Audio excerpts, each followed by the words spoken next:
Bonjour à tous et bienvenue sur la Fredzone pour un nouveau test qui va porter, comme vous pouvez le constater, sur le Nokia Lumia 820.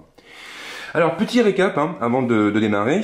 Donc, vous n'êtes sans doute pas sans savoir que Microsoft a officialisé Windows Phone 8 en fin octobre. Et donc, les constructeurs, partenaires de la firme, en ont profité pour lever le voile sur leurs différents smartphones compatibles. Donc, on trouve dans le lot Samsung, HTC et bien évidemment Nokia, le partenaire, je dirais, de référence de Microsoft, qui nous a gratifié de deux nouveaux modèles, le Lumia 820 et le Lumia 920. Donc pour commencer, j'ai réussi à obtenir un Lumia 820 en test et on va voir un petit peu comment ça se présente. Au niveau de la boîte, déjà, écoutez, c'est quand même très coloré, mais vraiment très coloré. On est aux antipodes de ce que fait habituellement la concurrence. Alors ce qui est intéressant évidemment, c'est que Nokia a mis l'accent sur les tuiles, bon ça on s'y attendait un petit peu, mais aussi sur les différentes coques colorées qu'on pourra trouver pour le Lumia 820 et c'est assez sympathique. Au dos de la boîte, on a évidemment toujours les avertissements habituels, et puis certaines des caractéristiques de l'appareil. Donc on sait qu'il embarque un processeur Snapdragon de Qualcomm, un capteur photo Carl Zeiss, donc ça risque d'être assez sympathique, même si malheureusement on ne trouvera pas la super technologie magique de Nokia, qui elle malheureusement ne touche que le Lumia 920, donc ça c'est un petit peu dommage. Et puis là, évidemment, donc, les services de Nokia, donc Nokia Drive, Nokia Maps, Nokia Music, qui sont assez sympas. J'ai déjà eu l'occasion de les tester et j'avoue que là-dessus, le constructeur finlandais a fait du bon travail. Alors, forcément, la boîte, c'est pas ce qu'il y a de plus intéressant, donc on va l'ouvrir et voir un petit peu ce qu'elle contient. Donc, je tire la languette qui se trouve ici. Et là, j'arrive directement sur le mobile. Donc lui, pour l'instant, on va le mettre de côté et on va s'intéresser au reste du contenu de la boîte. Donc là, nous avons une trappe qu'on peut enlever, avec une seconde trappe qui contient la notice de l'appareil. Bon, alors ça, généralement, c'est le truc, je le dis à chaque fois, mais c'est le truc que personne ne lit jamais. Alors, ce qui est quand même intéressant, c'est qu'on voit sur les petits schémas, déjà, on voit comment enlever la façade arrière. Donc ça, c'est quand même assez intéressant, puisqu'on va avoir la possibilité de changer la coque. Ça respecte un petit peu la tradition des Nokia. C'est vrai que sur les anciens mobiles, on avait ce côté-là un peu fun. On pouvait changer la coque du mobile, l'adapter à nos humeurs. Et sur le 820, ce sera pareil. Donc on voit d'ailleurs que les instructions sont assez compliquées. Donc il faut appuyer sur le bord inférieur de la façade arrière contre le bord inférieur du téléphone et appuyer après sur l'arrière de la façade jusqu'à ce qu'elle s'enclenche. On essaiera de voir tout à l'heure comment ça marche. Voilà, donc on a aussi le petit schéma de ce qu'on trouve sous la coque. Donc en dehors de la batterie, on aura un port pour la carte micro SD et un port pour la carte SIM. Ce qu'il faut préciser, c'est que par rapport à la carte micro SD, nous n'aurons pas la possibilité d'installer des applications dessus. Donc cette carte sera uniquement dédiée au stockage de fichiers, photos, vidéos, documents et ainsi de suite. Toujours dans la boîte, nous avons tout en bas le chargeur mural, donc chargeur qui intègre un petit port pour le câble USB. Le câble USB, il se trouve juste à côté ici. Voilà, donc c'est assez sympa d'avoir désolidarisé, je dirais, le chargeur mural du câble. Donc ce câble-là aussi nous permettra de synchroniser notre mobile avec notre ordinateur, bien évidemment. Et puis nous avons le kit main libre avec les différents embouts pour les oreilles. Et ma foi, il a l'air assez joli ce kit main libre. Donc ouais, il a l'air plutôt pas mal. Je l'aime bien. Voilà, je l'aime bien. Et donc voilà pour le contenu de la boîte. Donc maintenant on passe évidemment au mobile et on va commencer par le débarrasser. Ah, je crois que je l'ai allumé sans faire exprès. Eh oui, ça va nous permettre de gagner du temps. Et donc, nous avons le mobile, donc le Lumia 820, qui est juste super joli à regarder. Donc ici, il s'agit du modèle avec la coque blanche, une coque qui est assez sympa, donc toute nacrée, toute brillante. Bon, elle doit attirer un peu les traces de doigts, mais je trouve qu'elle elle a de la gueule, quoi. Au niveau quand même des dimensions, donc si je prends mon iPhone 4S et que je le place à côté, on peut remarquer évidemment que le Lumia 820 est nettement plus grand, et c'est parfaitement normal puisqu'il intègre un écran plus grand. Voilà, ceci expliquant cela. En revanche, au niveau de la finesse, de l'épaisseur, on est à peu près sur le même gabarit, donc c'est plutôt pas mal. Moi, j'irai au premier contact. Comme ça, je trouve qu'il est assez joli à regarder. J'aime beaucoup en fait, pour tout vous dire. Alors j'aimais bien les anciens Nokia, ceux qui tournaient sous Windows Phone 7 et 7.5.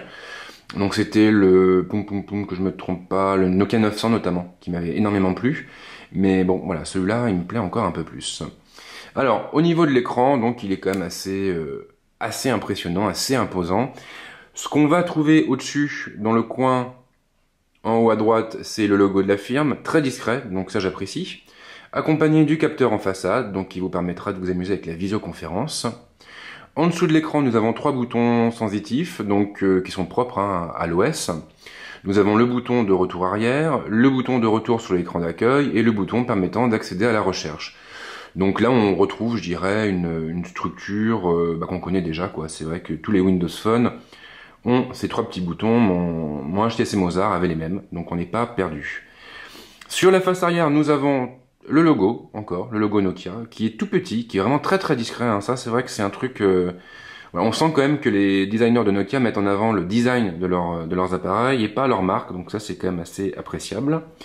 Ici, nous avons une zone qui contient donc le capteur Carl Zeiss. Il me semble de tête que c'est un 8 mégapixels, à confirmer. Et juste à sa gauche, nous avons le flash LED. Sur la tranche supérieure, un bouton, oh là là, la prise jack, donc pour le kit main libre, pour brancher un casque. En dessous, nous avons donc le port, je crois que c'est du micro USB, si je me trompe pas, ou du mini USB. Donc qui nous permettra de recharger le mobile ou de le synchroniser avec notre ordinateur. Donc ça c'est quand même assez, voilà, il est quand même, comment dirais-je, c'est assez pratique hein, quand même on va dire. Là on a une espèce de fente qui va nous permettre, je pense, hein, de retirer facilement la coque. Et en fait tous les boutons sont déportés sur la tranche de droite. Donc on va avoir les 2 boutons qui vont servir au contrôle du volume. On va avoir aussi le bouton qui va nous permettre d'allumer l'appareil, de l'éteindre ou de le mettre en veille. Et puis ici donc un 3e bouton qui lui servira à déclencher la caméra. Voilà, donc pour prendre de jolies photos ou de jolies vidéos. Ensuite nous avons, c'est tout en fait, puisque sur la tranche de gauche, il n'y a rien du tout. Alors, vu que je l'ai démarré, on va se concentrer un petit peu sur Windows Phone. Alors là, je vais juste présenter brièvement la plateforme, puisque je ne l'ai pas encore prise en main.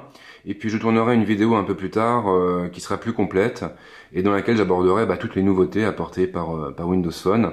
Alors au premier démarrage, j'ai pas eu l'impression de voir passer un assistant. Juste une alerte me disant que ma carte SIM n'était pas branchée. Donc là, il me demande de l'autoriser à accéder à la localisation. Ok, donc là, je vais l'autoriser. Ah oui, parce qu'en fait, j'ai démarré Bing. Et donc, en fait, une fois que le mobile est démarré, on arrive sur l'écran d'accueil avec toutes les tuiles. Donc des tuiles qui seront redimensionnables, bien évidemment, puisque c'est l'une des particularités de Windows Phone 8. Donc je vais m'arrêter là pour la plateforme, je vais éteindre le mobile et puis on va essayer tout simplement d'enlever la coque. Voilà, donc il nous dit au revoir, c'est très gentil, au revoir. Alors par rapport à la coque quand même, on va reprendre le manuel pour éviter de plier le mobile en 2. Alors il nous dit quoi? Appuyez sur le bord inférieur de la façade arrière, donc je dirais que c'est à peu près là.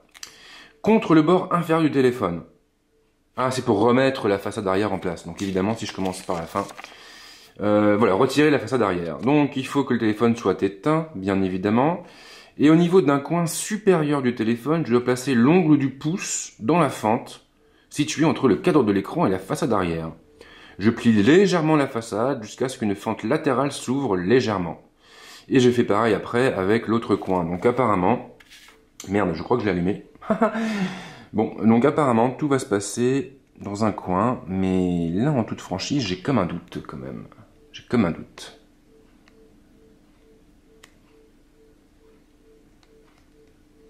Alors c'est vrai que ce qui est pas super pratique quand même, c'est ce fameux bouton sur lequel on appuie par inadvertance. Bon alors là je dois mal m'y prendre. Je dois vraiment très mal m'y prendre parce que j'arrive pas du tout à glisser mon ongle. Donc là malheureusement, je crois que je vais être dans l'obligation de couper la caméra et d'essayer...